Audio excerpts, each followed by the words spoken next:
இங்கே இருக்குது, இந்த மேடை இருக்குது. இப்போ 4 படிக்கட்டு வச்சுருக்கிறாங்க. ஒரு படிக்கட்டு, 2வது படி, 3, 4ன்னு தூக்கி இங்கே மேலே ஏறியாச்சு. அது எவ்வளவு அளவு? 1க்கு 2 இருக்கும், 1க்கு அப்படி ஒரு அளவு இருக்குது. எல்லை உட்பட்டுக்கிற 3 படியை தாண்டினோடனே இந்த மேல் பரப்பு பறந்து இருக்குது பார்த்தீங்களா? அது மாதிரி சரியை ஒரு எல்லைக்குட்பட்டது, கிரியை ஒரு எல்லைக்குட்பட்டது, யோகம் ஒரு எல்லைக்குட்பட்டது.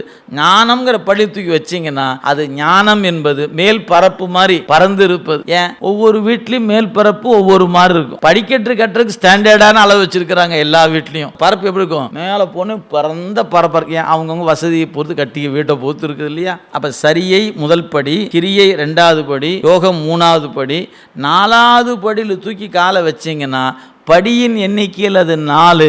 ஆனால் அந்த 4 என்பது மேல் பரப்பாக இருக்கிறதல்லவா?